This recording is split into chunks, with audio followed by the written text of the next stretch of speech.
Hello बच्चों, अपन लेके आए माध्यमिक परीक्षा 2022 जो सेकेंडरी एग्जामिनेशन 2022 है उसका पूरा सामाजिक ज्ञान का पेपर है, उसका पूरा सॉल्यूशन बताएंगे आपको कि ये जो पेपर है इस पेपर के अंदर कितने सवाल थे और किसका उत्तर क्या है।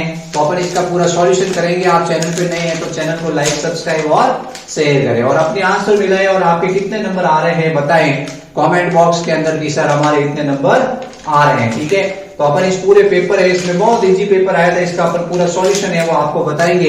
ये जो छोटे क्वेश्चन है उनका पूरा सॉल्यूशन और बड़े क्वेश्चन का पूरा सॉल्यूशन आपको बताएंगे। ठीक है, अपन इसको शुरुआत करते हैं। अपन क्या करते हैं, पेपर पे चर्चा करते हैं। पेपर बहुत इजी था। सबसे पहले क्वेश्चन था जर्मेनिया किस राष्ट्र के रूप में, जो जर्मेनिया है वो किस राष्ट्र के रूप में, किस राष्ट्र का रूपक बन गई थी। तो इसका उत्तर आपको बताना है जर्मनी है। क्या है? जर्मनी इसका उत्तर सही है।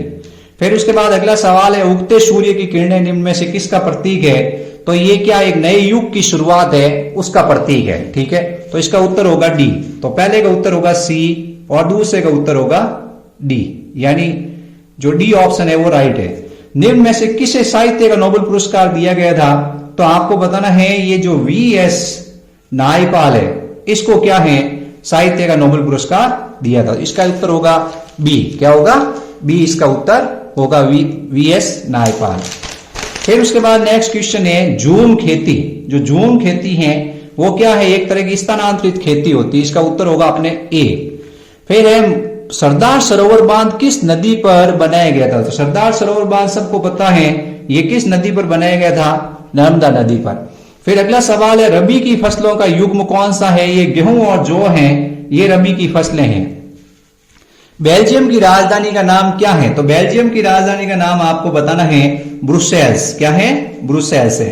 निम्न में से कौन सा विषय, जो निम्न में से कौन सा विषय है वो संविधान में शक्ति वितरण की किसी सूची में नहीं है। तो शक्ति वितरण की किसी सूची में नहीं है तो आपको बताना ये कंप्यूटर सॉफ्टवेयर एक विषय है, इसको किसी में सम्मिलित नहीं किया गया। तो इसका उत्तर होगा कंप्यूटर सॉफ्टवेयर। फिर उसके बाद है वामसेप संगठन का संबंध किससे है। तो वामसेप संगठन है वो मजदूरों से संबंधित है। किससे है? मजदूरों से। सॉरी, इसका आपको बताना है मजदूर नहीं बताना। 90 का उत्तर है सरकारी कर्मचारियों से। किससे है? सरकारी कर्मचारी है उस, ये उत्तर सही होगा, आपके सी उत्तर होगा। मानव विकास रिपोर्ट को जारी करने वाली संस्था का नाम क्या है। तो मानव विकास को ये जो संयुक्त राष्ट्र विकास कार्यक्रम है ये क्या करता है, मानव विकास की रिपोर्ट को प्रस्तुत करता है।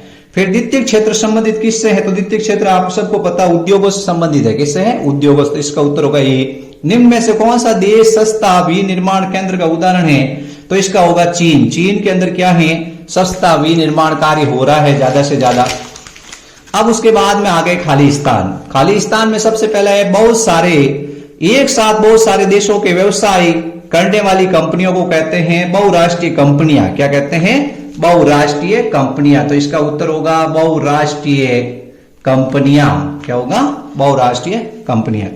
फिर जीवमंडल से प्राप्त संसाधन जिनमें जीवन व्याप्त होता है उसको कहते हैं जैविक संसाधन या जैव संसाधन। या तो आप जैविक लिख सकते हो या आप जैव संसाधन लिख सकते। इसका उत्तर होगा जैव संसाधन। फिर उसके बाद व्यक्तियों के बीच धार्मिक आस्था के आधार पर भेदभाव नहीं करने वाला व्यक्ति धर्म निरपेक्ष कहलाता है। क्या कहलाता है? धर्म निरपेक्ष। इसका उत्तर होगा धर्म निरपेक्ष। धर्म निरपेक्ष। किसी देश की आय का स्रोत उस देश के सभी नागरिकों की आय है। सभी नागरिकों की आय है। तृतीय क्षेत्र में आप सबको पता है सेवा को सम्मिलित किया गया है। ठीक है, सेवा। फिर आगे अगली खाली जगह आ गई है कि तीव्र उन्नति वैश्वीकरण की प्रक्रिया को उत्प्रेरित करती है। तो इसका उत्तर होगा आपके, अपन इसमें तकनीक भी लिख सकते हैं टेक्नोलॉजी, या अपन इसमें प्रौद्योगिकी ये भी अपन लिख सकते हैं। ठीक है, दोनों राइट है।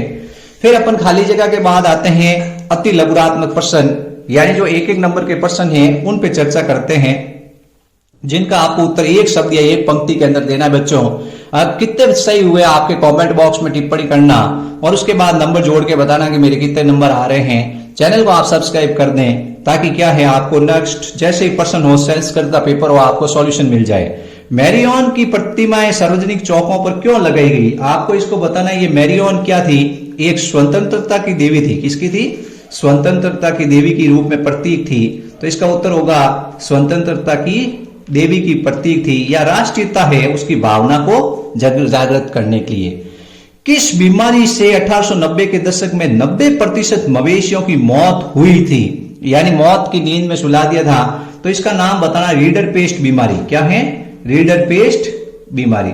रीडर पेस्ट बीमारी। ब्रेटन वुड्स सम्मेलन किस देश में आयोजित किया गया था? इसका उत्तर होगा स्विट्जरलैंड। ठीक है, स्विट्जरलैंड के अंदर।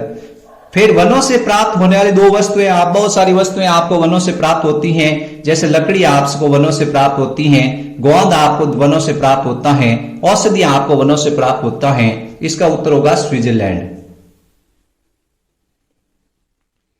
ठीक है, फिर उसके बाद नेक्स्ट क्वेश्चन है, टांका क्या है? टांके का मतलब होता है जल संग्रह के लिए आप एक खड्डा खोदते हो, जल संग्रह करने हेतु आप एक गड्ढा खोदते हो, उसको क्या कहते हैं? टांके के नाम से जानते हैं। यानी आपने टांका, सबने आपके घर में भी होगा, उसके अंदर वो कैसे है? तो जल संग्रह के लिए एक टांका बनाया जाता है, जब कभी पानी नहीं आता तो आप उसका उपयोग कर लेते हो। फिर है, भारत में उगाई जाने वाली दो मुख्य रेशेदार फसलों के नाम बताइए। भारत में क्या क्या रेशेदार है? तो ये तो कपास है, दूसरा जुट है, तीसरा पटसन है। ये तीनों आप बता सकते हो कि भारत में उगाई जाने वाली मुख्य रेशेदार फसलें हैं। श्रीलंका स्वतंत्र राष्ट्र कब बना? तो आपको बताना है 4 फरवरी 1948 को। 4 फरवरी 1948 को बना था। भारतीय संविधान में हिंदी के अलावा कितनी भाषा अनुसूचित दर्जा है? तो 21 है। क्या है? 21 भाषा है। किसी आंदोलन को राजनीतिक दल के रूप में बदलने का कोई एक उदाहरण है? तो अपन कह सकते हैं कांग्रेस। क्या है? कांग्रेस है। ये एक्चुअल में क्या है कि इसने स्वतंत्रता आंदोलन किया था, उसके बाद ये राजनीतिक दल बन गया था कांग्रेस, इसने स्वतंत्रता में भाग लिया था। फिर उसके बाद धारणीय विकास का क्या है? तो धारणीय विकास की एक परिभाषा है कि आने वाली पीढ़ियों के लिए संसाधनों की उपलब्धता सुनिश्चित करते हुए भौतिक संसाधनों का उपयोग करना। यानी जो आने वाली पीढ़ी है, धारणीय विकास मतलब आपके मन में ये होता है कि भाई आने वाली पीढ़ी है उसको संसाधन उपलब्ध हो सके, मैं ऐसे सुनिश्चित भौतिक संसाधन उपलब्ध करा दूं। फिर आपके अनुसार भारत में अधिकांश लोग कहाँ नियोजित है? भारत के ज्यादातर लोग क्या करते हैं? कृषि कार्य करते हैं। क्या करते हैं? कृषि कार्य करते हैं। रैनबैक्सी कंपनी दवाई का निर्माण करती है, जो दवाइयां होती है, मेडिसिन होती हैं, उनका फॉर्मेशन रैनबैक्सी कंपनी करती है।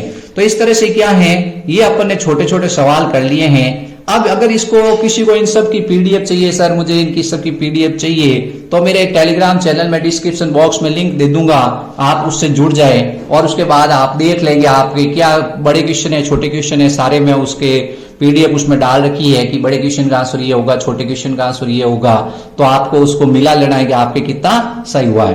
बाकी ये बड़े क्वेश्चन जैसे रूढ़िवाद क्या है, खेड़े जिले के किसान कारण लगान चुकाने का हालत में नहीं थे, ये सारे क्वेश्चन है। इन सारे क्वेश्चन के मैं आपको आयात शुल्क क्या है, जैसे विदेशी कोई वस्तु लाते हैं तो उसके ऊपर आयात शुल्क लगता है, मतलब उसके ऊपर पैसा लगता है, उसको कहते हैं आयात। समुदाय द्वारा वन संरक्षण, यानी कि अपन एक विष्णु समुदाय को जानते हैं जिन्होंने वन संरक्षण किया था। इन सब के क्वेश्चन अपने क्या है कि दे रखे हैं टेलीग्राम चैनल के अंदर, तो आप ये पूरा पेपर है उसके प्राप्त कर सकते हैं। मेन आपके ऑब्जेक्टिव सवाल और छोटे सवाल कितने राइट हुए हैं उसके बारे में आप क्या है आसानी से ये वीडियो देखकर मिलान कर सकते हैं कि सर मेरे ये हुए हैं। और जो भी बच्चा साइंस बायोलॉजी लेना चाहता है वो मेरे टेलीग्राम चैनल से जुड़ जाए, मैं उसमें सारे बायोलॉजी के नोट्स उपलब्ध है। और इसके अलावा जो भी बच्चा आप आगे बायोलॉजी में लेगा 11th-12th के सारे वीडियो मेरे इस चैनल में बायोलॉजी के उपलब्ध हैं। थैंक यू बच्चों, चैनल को लाइक सब्सक्राइब और शेयर जरूर करें।